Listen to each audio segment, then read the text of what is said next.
Hello, सबको नमस्कार। मैं जेपी सर, आप लोगों को जेपी सर क्लासेस में स्वागत है। आज जो हम क्लास लेकर आए हैं प्राचीन काल भारत का, जो कि अब लास्ट पड़ाव में चल रहा है, आप लोगों को बताए हैं, जो कि दक्षिण भारत हम पढ़ा रहे हैं। ठीक है, इससे पहले जो हम क्लास कराए थे जो संगम काल के बारे में पढ़ाए थे, जो दक्षिण भारत का एक इतिहास था, जो संगम काल, उसके बारे में आज हम दक्षिण भारत का ये दूसरा क्लास लेकर आए हैं। आज जो हम पढ़ेंगे वो पल्लव वंश के बारे में पढ़ेंगे, उसका पूरा राजनीति देखेंगे, उसका मतलब शासक के बारे में देखेंगे। ठीक है, तो पल्लव वंश कैसा था, किस तरह था, इसके बारे में जानते हैं। ठीक है, देखिए पल्लव वंश भारत का, दक्षिण भारत का इतिहास क्या कहता है। ठीक है, पल्लव वंश ऐसा वंश था जिसको नाम लता के नाम से भी जाना जाता है। लता का मतलब ये होता है जो एक तरह का जो पेड़ होते हैं ना, जिसका क्या होता है, डालियां और तना क्या हो जाता है, उसका कमजोर होता है, वो किसी के सहारे क्या हो जाता है, ऊपर की तरफ चढ़ता है। तो ऐसे ही क्या था, जो पल्लव वंश भी क्या था,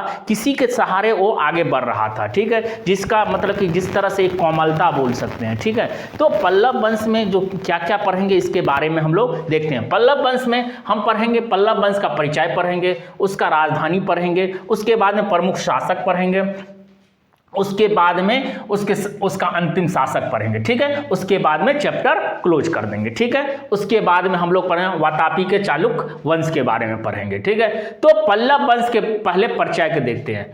परिचय क्या बोलता है, पल्लव वंश, पल्लव का अर्थ क्या होता है, लता। लता का मतलब आपको बताएं जो एक तरह से सरलता, एक तरह से कोमलता, समझ में, जिसकी तना कमजोर हो, किसी के सहारे आगे बढ़े, यही पल्लव वंश किसी के सहारे आगे बढ़ेगा। ठीक है, जिसकी तना कमजोर है। अच्छा, पल्लव वंश का संस्थापक कौन था, सिंह विष्णु था, कि 565 से लेके 600 ईस्वी तक क्या किया था, राज किया था।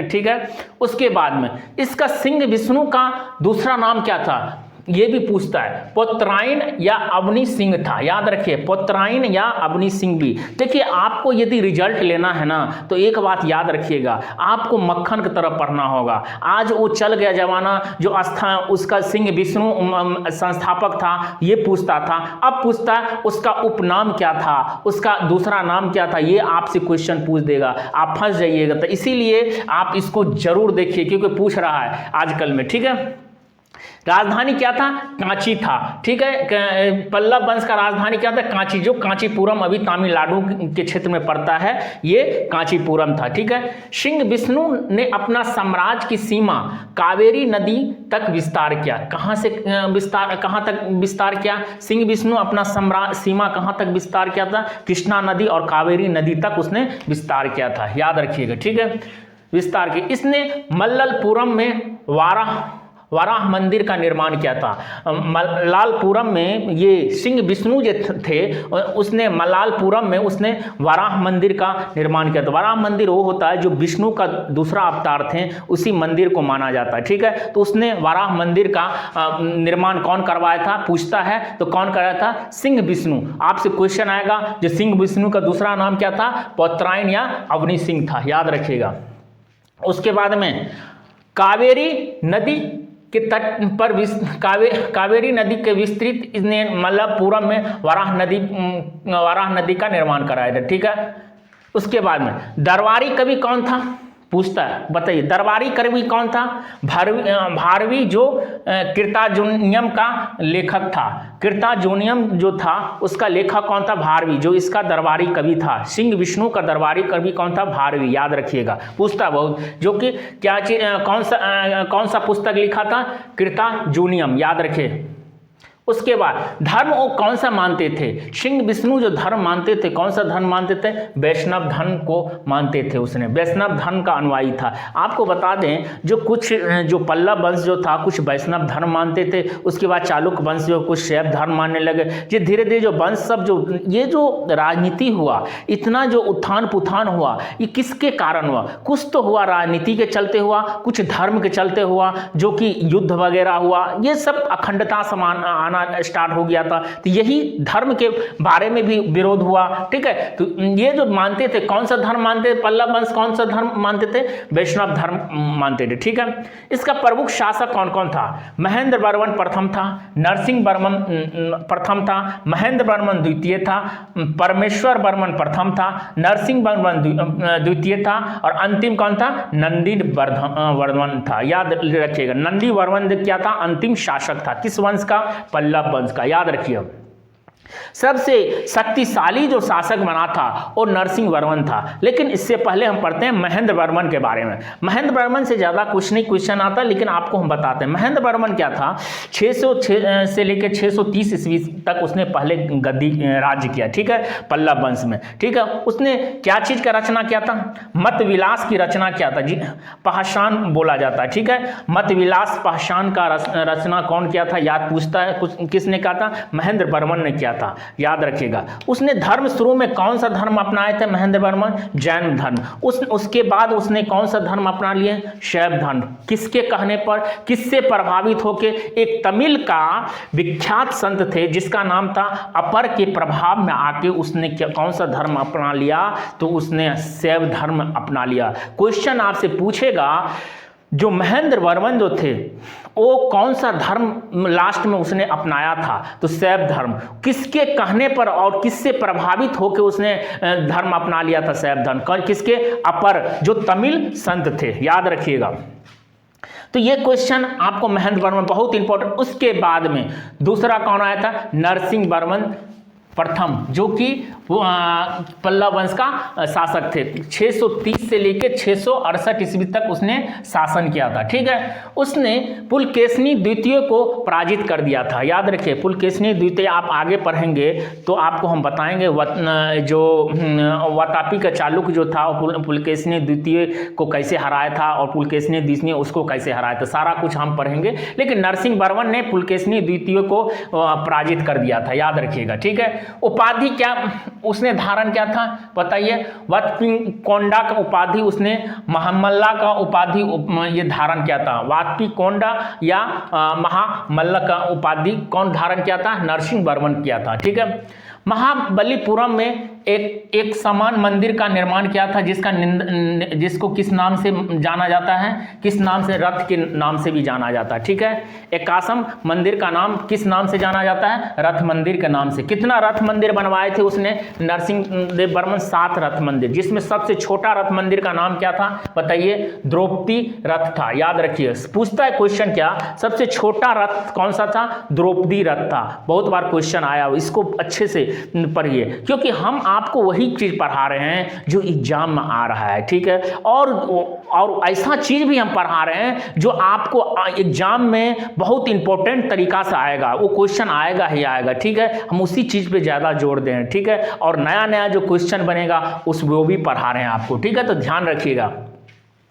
सबसे छोटा मंदिर कौन सा था, द्रौपदी रथ है। इसी समय में ह्वेनसन जो था एक चीनी यात्री जो आया था। ह्वेनसन जो पूछेगा किसके टाइम में आया था, उसने कहाँ पे आया था, कांची। कांची किसका राजधानी था, पल्लव का राजधानी कहाँ पे था, कांची था, याद रखिएगा। और उसने ह्वेनसन जो आया था चीनी यात्री किसके टाइम में आया था, नरसिंह वर्मन के टाइम में आया था, याद रखिएगा। पूछता है, बहुत बार क्वेश्चन आया हुआ, जिनके ह्वेनसन जो था पल्लव वंश का कौन सा शासक के टाइम में आया था, नरसिंह वर्मन के टाइम में आया था। उसके बाद में परमेश्वर वर्मन के बारे में पढ़ते हैं, देखते हैं। 670 से लेकर 700 ईस्वी तक उसने राज्य किया, ठीक है। उसने शैव धर्म मानते थे, शैव धर्म के शिव का उपासक थे। कौन, परमेश्वर वर्मन। परमेश्वर नाम से ही जानते हैं, भगवान का शिव का नाम परमेश्वर, इससे याद रखें, परमेश्वर का मतलब शिव धर्म का अपनाते थे। मल्लापुरम में उसने गणेश मंदिर का निर्माण करवाया था। मल्लापुरम में उसने किस मंदिर का निर्माण किया था, बहुत बार क्वेश्चन आता है। परमेश्वर वर्मन ने गणेश मंदिर का निर्माण करवाया था। उसने विद्या प्रेमी था, मतलब विद्या से उसको बहुत प्रेम था, मतलब ज्ञान से बहुत प्रेम था, ठीक है। याद रखिए, किसको पूछता है बहुत बार क्वेश्चन, विद्या प्रेमी कौन थे, तो परमेश्वर वर्मन थे, ठीक है, याद रखिएगा। विद्या विनीता की उपाधि उसने धारण किया था, क्योंकि उसने विद्या का प्रेमी था, इसीलिए विद्या विनीता उसने धारण कर लिया था उपाधि, ठीक है।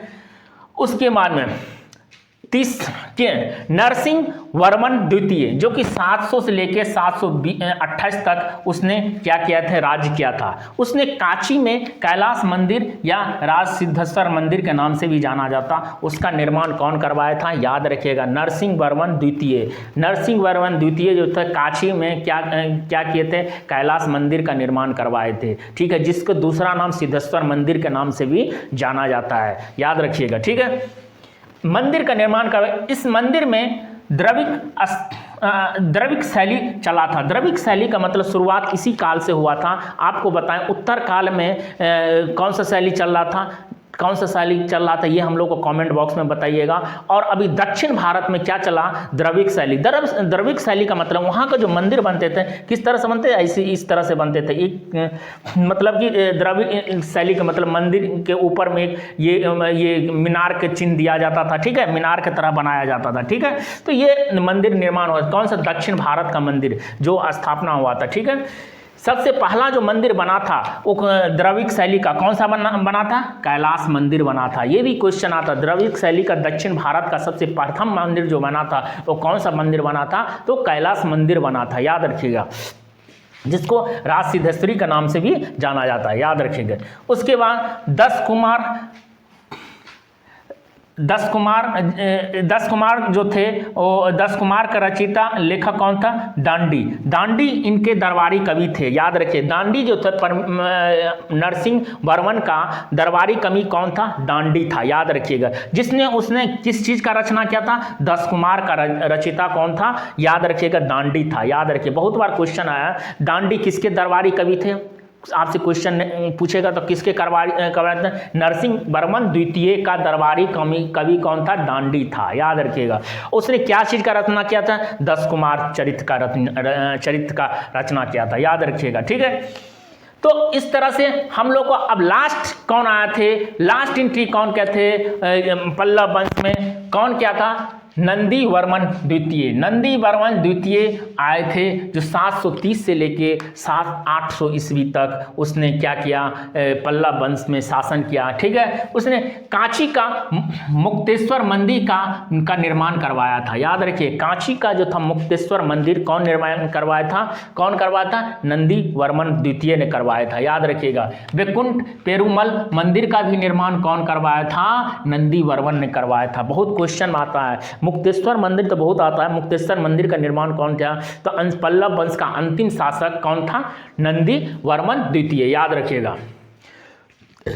इसके समकालीन कौन थे, वैष्णव संत तिरुमन्नाई अलवार थे, अलवार याद रखिएगा, ठीक है, ये इनके समकालीन थे, ठीक है, याद रखिए। उसके बाद में वातापी का चालुक्य वंश स्टार्ट होगा। वातापी का चालुक्य वंश किस तरह से हुआ था, कौन आया था, इसका संस्थापक कौन था, इसके बारे में देखते हैं। वातापी का चालुक्य वंश का संस्थापक कौन था, जयसिंह था, याद रखिए। जयसिंह जो था वातापी, जिसको आज के टाइम में बादामी के नाम से भी प्रसिद्ध है, ठीक है, बादामी के नाम से भी क्या प्रसिद्ध है, वातापी। तो वातापी का चालुक्य वंश का संस्थापक कौन था, जयसिंह था। इसका राजधानी क्या था, वातापी था, याद रखिए। पुलकेशिनी द्वितीय इस वंश का सबसे प्राप्ति यादगार मतलब महान शासक, महान राजा कौन सा, पुलकेशिनी द्वितीय था। किस वंश का, वातापी चालुक्य वंश का। सबसे शक्तिशाली शासक कौन था, पुलकेशिनी द्वितीय। इसके संबंध में जानकारी ऐहोल अभिलेख से मिलता है। कौन सा अभिलेख से पुलकेशिनी द्वितीय के बारे में जानकारी हमको किस अभिलेख से मिलता है, तो ऐहोल अभिलेख से हमको मिलता है। ये किसकी रचना, रविकृत से मिलता है। रविकृत में लिखा गया क्या, जो ऐहोल अभिलेख से हम लोग का किसके बारे में मिलता है, पुलकेशिनी द्वितीय के बारे में, ठीक है। पुलकेशिनी द्वितीय ने हर्षवर्धन को पराजित कर दिया था। बहुत इंपॉर्टेंट क्वेश्चन, ठीक है। हर्षवर्धन को पुलकेशिनी द्वितीय ने पराजित कर दिया था, हरा दिया था युद्ध में, ठीक है। और उसके बाद में नरसिंह वर्मन ने पुलकेशिनी द्वितीय को पराजित कर दिया। आपको हम बताए थे, यहाँ पे देखिए, पुलकेशिनी द्वितीय को कौन हरा दिया था, नरसिंह वर्मन ने, ठीक है। लेकिन पुलकेशिनी द्वितीय किसको हराया था, हर्षवर्धन को पराजित कर दिया था, ठीक है, याद रखिएगा। पुलकेशिनी द्वितीय के समय में वेंगी चालुक्य की स्थापना, वेंगी चालीस उसका भाई था जिसको उसने स्थापना, उसको सारा साम्राज्य दे दिया और उसने स्थापना क्या था, वेंगी चालुक्य ने अपना स्थापना किया था। ठीक है, जिसका अंतिम शासक कौन था, कृतिवर्मन द्वितीय था। अंतिम शासक कौन था, वातापी चालुक्य का अंतिम शासक कौन था, कृतिवर्मन द्वितीय था, याद रखिएगा। ठीक है, तो इस तरह से क्वेश्चन हम आपको जो पढ़ाएं, क्या पढ़ाएं आप देखें, आपको पढ़ाएं कि पल्लव वंश के बारे में पढ़ाएं, उसका सारा प्रमुख शासक के बारे में पढ़ाएं, एक एक क्वेश्चन किसका मतलब कौन सा मंदिर का निर्माण करवाया था कौन, ये सारा कुछ आपको हम पढ़वाएं। ये आप जरूर इसको देखिएगा, इसके बाद आप ऑब्जेक्टिव बनाइएगा।